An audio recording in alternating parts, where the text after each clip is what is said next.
Gajwel మున్సిపాలిటీలోని ring road దగ్గరలో శోభా garden సమావేశం ఏర్పాటు చేసి మాట్లాడిన బీఆర్ఎస్ పార్టీ నియోజకవర్గ ఇన్ఛార్జ్ బురుగుపల్లి ప్రతాప్ రెడ్డి గజ్వేల్ మున్సిపల్ పీఠం గులాబీదేని అని గజ్వేల్ గడ్డ కేసీఆర్ అడ్డా అని అన్నారు.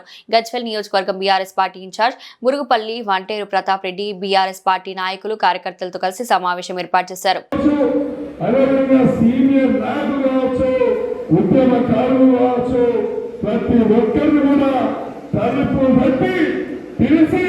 మాట్లాడుకోవడానికి ఏర్పాటు చేసుకున్నటువంటి కార్యక్రమం ఇది. ఈ కార్యక్రమంలో దీన్ని విజయవంతం చేసుకోవాలి. విజయవంతం చేసుకోవాలంటే ప్రతి నాయకుడు కార్యకర్త కలిసి భుజం తట్టినప్పుడే బీఆర్ఎస్ పార్టీ జెండా ఎగరేసుకోవడానికి అవకాశం ఉంటుంది. కాబట్టి మనం ఆలోచించాలి. ఎవరిని కూడా వదిలిపెట్టదు. నేను 20 వార్డు కమిటీ ప్రెసిడెంట్లకు అదేవిధంగా ముంపు గ్రామాల్లో ఉన్నటువంటి గ్రామ కమిటీ అధ్యక్షులకు మాజీ సర్పంచ్లకు విజ్ఞప్తి చేస్తూ ఉన్నాం. మన పార్టీ శ్రేణులు ఎవరైతే ఉన్నారో వాళ్ళందరినీ కూడా సమన్వయం చేసుకోవాల్సినటువంటి సమయం ఇది. కాబట్టి మరి ఈ కార్యక్రమం ముందుకు తీసుకెళ్లాల్సినటువంటి బాధ్యత మనందరి మీద ఉంటుంది. ఇవాళ జెండా ఎక్కించుకున్నాం. జెండా ఎక్కించుకుంటే కూడా ఒక్క వారిలో 100 మంది 50 మంది కార్యకర్తలు వచ్చిండు.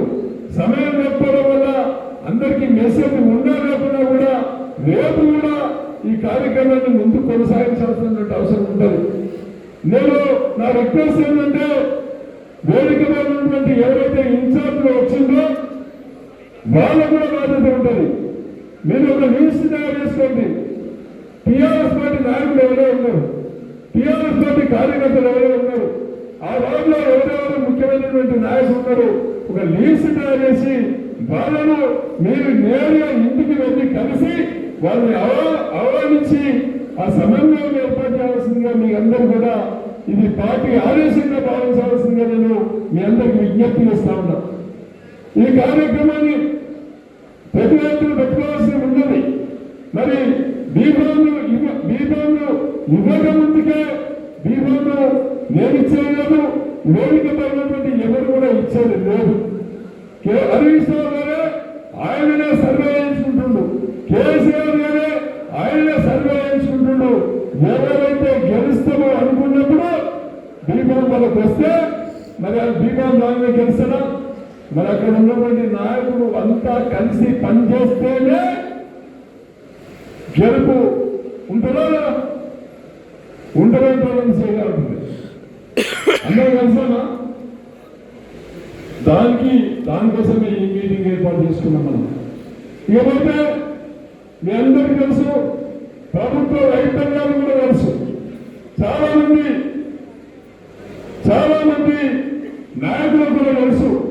2 సంవత్సరాలకి కాంగ్రెస్ పార్టీ అధికారంలోకి వచ్చి మల్లన్న సాగర్ కింద కానీ కొండపోషమ్మ సాగర్ కింద కానీ మన నియోజకవర్గంలో ఉండే 180 గ్రామ పంచాయతీలలో కానీ మన మున్సిపాలిటీలో ఉన్నటువంటి 20 వార్డుల్లో కానీ 600 కాలనీలో కానీ సింగిల్ పని కూడా లేదు. బకెట్ పెట్టి జేసీబీ పెట్టి బకెట్ మధ్య కూడా లేనటువంటి ప్రభుత్వం ఏదైనా ఉందంటే అది కాంగ్రెస్ ప్రభుత్వమా కదా మీరే ఆలోచించండి. కేసీఆర్ గారు ఉన్నప్పుడు రోజు కొబ్బరికాయలు పెట్టినాం. కొబ్బరికాయలు పెట్టాలంటేనే టైం దొరకకపోతుంది. హరీష్ అన్నను పిలిచి కొబ్బరికాయలు పెట్టాలంటే ఒంటి మాట గల వదలబెట్టి సిద్ధిపేదలాక ఒక్కనాడు 20 మందికి 20-30 వరకు ఎనాగ్రేషన్ చేసుకున్నటువంటి రోజు, ఫౌండేషన్ చేసుకున్నటువంటి రోజు ఆ రోజు. ఈరోజు ఈ 2 సంవత్సరాల కాలంలో ఒక్క కొబ్బరికాయ పెట్టినటువంటి దాఖలాలు లేవు. వాస్తవంగా చెప్పాలంటే మనం 200 కోట్ల రూపాయలు సింగిల్ డోలో శాంక్షన్ తీసుకొచ్చుకున్నాం. తెచ్చుకొని గజ్వేల్ మున్సిపాలిటీలో 12 కోట్ల రూపాయలు ఇచ్చినాం. అదేవిధంగా వివిధ గ్రామాలలో కోట్ల రూపాయలు ఇచ్చినాం. తూప్రాన్ రింగ్ రోడ్ నుండి జగ్గాపురం రింగ్ రోడ్ వరకు 28 కోట్ల రూపాయలతో డివైడర్స్ కి, సైడ్ లైన్స్ కి, కన్వర్స్ కి శాంక్షన్ ఇచ్చినాం. మరి అభిసి క్యాన్సర్ అయిపోయింది. ఈ 12 కోట్లు క్యాన్సర్ చేసిందో మరి ఇవాళ ఇప్పటి వరకు ₹1 ఇచ్చినటువంటి దాఖలు కనిపిస్తలేవు. మున్సిపాలిటీలో ఉన్నటువంటి ప్రజలు కూడా ఆలోచించాలి. ఇలా కేసీఆర్ ఉన్నప్పుడు ఏ విధంగా వ్యాపారాలు నడిచినాయి.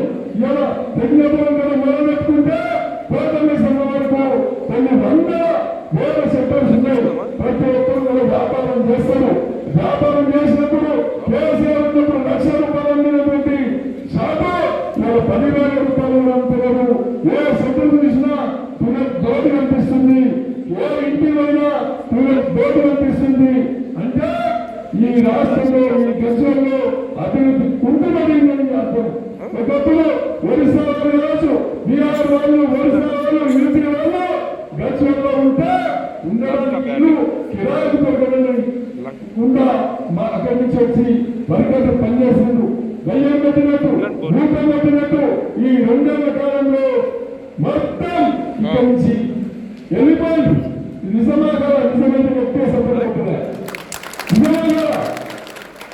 అంటే పని చేసుకోవడానికి ఉపాధి కోల్పోయింది కాబట్టి, ఉపాధి లేదు కాబట్టి వెళ్ళిపోయింది. మరి అలాంటి పరిస్థితులలో ఇవాళ మున్సిపాలిటీ ఎలక్షన్ లో ఇవాళ గెలిస్తే మీరు అందరూ సహకరిస్తే గెలిస్తే ఎవరో మున్సిపాలిటీ జెండా మున్సిపాలిటీ చైర్మన్ గారు చైర్మన్ కానీ కౌన్సిలర్స్ కానీ మనము గెలిస్తే 2 ఏళ్ళ ఈ గవర్నమెంట్ ఉంటుంది. మన గవర్నమెంట్ లో కూడా 2.5 ఏళ్ళు మనలో ఉంటాం. అంటే అప్పుడు కావాల్సినంత అభివృద్ధి ఒకే రోజు కావాల్సినంత అభివృద్ధి చేసుకోవాల్సినటువంటి సమయం వస్తాయి. కాబట్టి ఈ ప్రభుత్వంలో 2 ఏళ్ళు ఉన్నా కూడా పెద్దగా అభివృద్ధి నిధులు రాకపోవచ్చు. మన ఎమ్మెల్యే వారికి 2 సంవత్సరాల నుంచి రావాల్సినటువంటి నిధులు ఇప్పటికీ ఇవ్వలేదు. మన ఎమ్మెల్సీ గారికి 2 సంవత్సరాల నుంచి కావాల్సినటువంటి నిధులు ఇస్తలేదు. అంటే ప్రభుత్వం పూర్తిగా వైఫల్యం చెందింది. ఏమి చేయలేని పరిస్థితి. మీరు కూడా మన మున్సిపాలిటీలో కాదు, హెచ్ఎండిలో ఉండే హైదరాబాద్ లో కూడా ఒక్క పని కూడా స్టార్ట్ కాలేదు. మీరు చూడండి, కేసీఆర్ గారు, కేటీఆర్ గారు, ఒడిశా గారు ఉన్నప్పుడు, మన ప్రభుత్వం ఉన్నప్పుడు ఎన్ని ప్రయాణాలు కట్టినాం, ఎంత బాగా హైదరాబాద్ అభివృద్ధి జరిగింది. మీరే ఆలోచించండి. కొంతమంది రియల్ ఎస్టేట్ చేసుకునే వాళ్ళు, కొంతమంది బిల్డింగ్ కన్స్ట్రక్షన్ చేసుకునే వాళ్ళు కూడా పని లేక రోడ్డు దిగాల్సినటువంటి పరిస్థితి వచ్చింది. మళ్ళీ పూర్వ వైభవం రావాలంటే ఏం చేయాలి? మళ్ళీ పూర్వ వైభవం రావాలంటే కేసీఆర్ రావాలి. కేసీఆర్ రావాలంటే కేసీఆర్ రావాలంటే మనమంతా పనిచేయాలి. చేయాలంతా మనంతా కష్టపడి పనిచేయాలి. కాబట్టి మనం బాగా ఆలోచించండి. ఈ సమయాన్ని వృధా చేసుకోవద్దు. దయచేసి మీ అందరూ కూడా 2 జతలు నమస్తే పెడతా ఉన్నా. ఇంతకుముందు రాఘవరెడ్డి గారు చెప్పినట్టు మనకు 33 వార్డులు రావాలి. 33 వార్డులకు వచ్చింటే ఎవరు కూడా మొత్తం మారవలసినటువంటి పని లేకుండే అందరికీ బీమాలు ఇచ్చి ఇంకా అందరం ఎంకరేజ్ చేసుకొని నవ్వుతో ముందుకు పోయే వాళ్ళం. దురదృష్టవశాత్తు ఇక్కడ ఉన్నటువంటి దత్తమ్మలు ప్రభుత్వాన్ని కదిలించలేకపోయింది. కాబట్టి మనం అదే 20 వార్డుల్లో కొట్లాడాల్సినటువంటి పరిస్థితి వచ్చింది.